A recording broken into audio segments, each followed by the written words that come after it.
Do you think the Democratic Party left you, or did you leave the Democratic Party?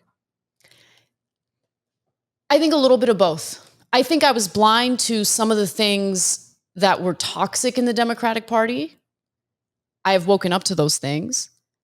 But for me, look, I'm going to keep it real.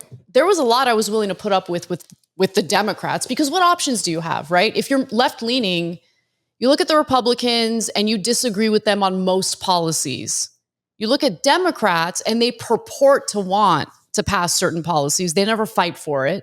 They never actually do it. It's all lip service. But once that genocide in Gaza started under Biden, and he was just a little bitch for Israel, I was done with Democrats. Because what are you going to argue? What are you going to argue? You're going to argue that, oh, we're the kind party. We're the party who care about the black and brown people, except for when, we provide the bombs to, blast them to smithereens in Gaza or the West Bank. Biden was atrocious as a president, absolutely embarrassing as a president. Okay. And for anyone on the Democratic side of the political aisle who argues, well, look at what Trump is doing with Israel. Look at how he's enabling them to do all of these terrible things. I agree. Trump is doing terrible things when it comes to Israel, enabling them to essentially bomb every single one of their neighbors, Yemen on top of that, Libya, Tunisia. What country haven't they bombed? Well, they just hit Qatar as well. Of course. A U.S. ally, by the way. We have the largest military base in Qatar right now. Well, remember, they hit it just outside the base. Whatever. I just, so my point is, Biden had the opportunity to leverage American support toward Israel to rein them in, but he didn't do that. He made it so Trump inherits the Israel issue.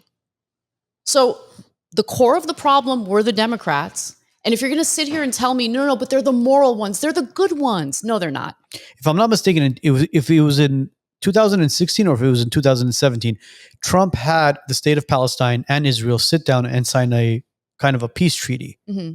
And then all of a sudden, when Biden comes in, the Gaza war takes place. And then Trump inherits it and it just goes full blast. There's nothing left on that strip. No, let's be clear here.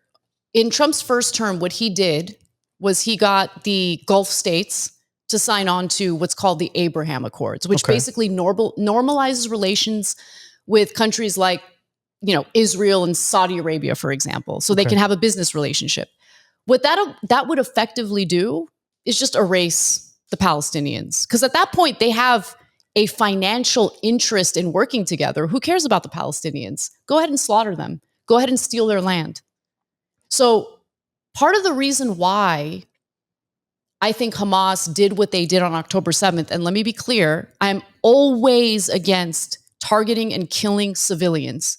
That includes Israeli civilians, Palestinian civilians. It's immoral, it's wrong, okay? So let me be clear about that. But I think Hamas did what they did as like their final act of trying to resist. But their view of resistance has given Netanyahu the exact excuse he wanted to steal that land. Because he's not only going to steal Gaza, the land in Gaza, they're annexing the West Bank. They're open and honest about that. The West Bank has nothing to do with Hamas. The West Bank has nothing to do with October 7th. And they're not going to stop there. So all of these Arab countries, like Jordan shooting down Iran's missiles and whatever, they're coming for you next, Jordan. See, hold on. I want to go back to October 7 very quickly. Sure. October 7 was an inside job. It was a false flag. There's no way the IDF allowed Hamas to parasail in. Let's talk about that. Let's talk about it. You talk about Gaza and Israel having security cameras all over the place, having IDF soldiers on every single intersection with machine guns. And all of a sudden, on October 7th, there's a music festival going on, and these guys happen to parasail into this music festival. Okay, I love this conversation so much. Oh, I love it so much. Okay, let's talk about it. Tell us how you feel. Tell us how you feel with your So I agree with you entirely, and I have the receipts. Late October 2023, the New York Times, okay? It's not the Electric Intifada. It's not some random publication. The New York Times publishes a piece in late October 2023, indicating Israel had intelligence showing that Hamas was planning a terrorist operation in Israel, and they ignored it. They ignored it. They're like, Hamas doesn't have the capacity to do this. Okay. 2 weeks before October 7th, the IDF comes across additional intel indicating Hamas is going to try to invade and they're going to take hostages. Tell me something. How does the most neurotic government on the planet not take that seriously? That's strange. Who funded Hamas? Who facilitated the funding of Hamas? I think it was Israel, wasn't it? Benjamin Netanyahu. Benjamin Netanyahu facilitated the funding of Hamas. And then finally, all of a sudden, we're starting to have IDF soldiers testify. On record, there's video of it. You can all watch it for yourselves. Look it up. IDF soldiers testifying that they received orders on the morning of October 7th, telling them to stand down. I just think Netanyahu is one of the most evil people on the planet. The Israeli government is one of the most evil governments on the planet because they are willing to sacrifice their own people on behalf of the Greater Israel Project. That's what this is really about, period. I mean, they're the innovators of the false flag, right? Kill our own, make us seem like we're the victims, so it gives us an excuse to attack and kill as many as we need to. Mm-hmm. At the end of it took them 7 hours to respond. I mean, 7 hours. Yep. It's not a very big country. If like even Charlie Kirk mentioned in one of his videos when he was in Israel, he's like, every step of the way there were IDF soldiers, 19, 20-year-old kids with machine guns standing around.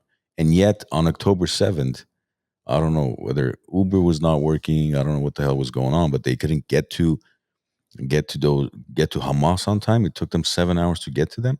It really makes me angry. It makes me angry for a number of different reasons, because those poor people who ended up getting killed didn't know at the time, and their family members likely at this moment still don't know, that they could have been saved, but they weren't. That there are hostages that this disgusting terrorist government pretended to give a damn about.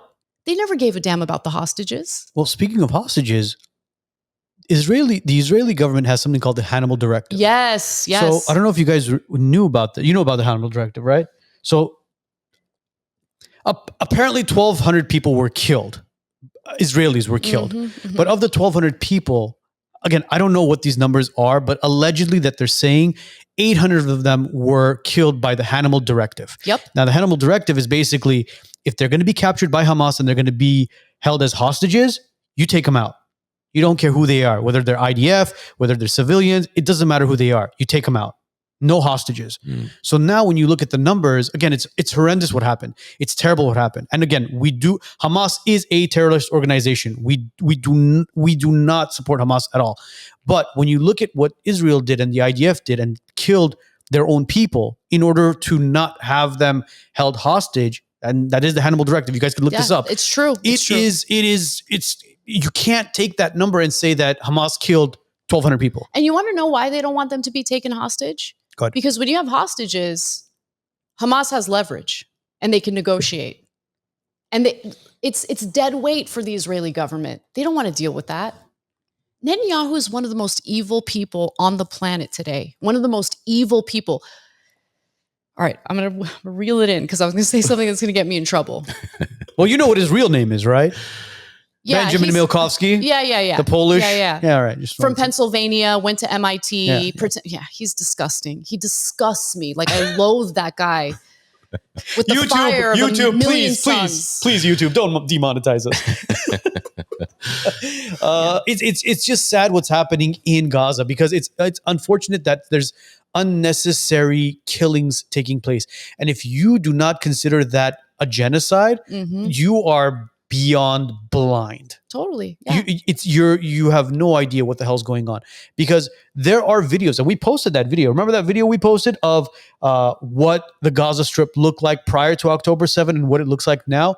Dude, you cannot turn around and say that, oh, you know what, they're underneath tunnels and it's tactical missiles that we're shooting and it's targeted missiles that we're shooting. No, that is not, if that is if that's targeted missiles, whoever is pushing that button is fucking blind. Did you enjoy that clip? Click over here to watch the full episode and click over here to subscribe to the WiseNuts podcast YouTube channel.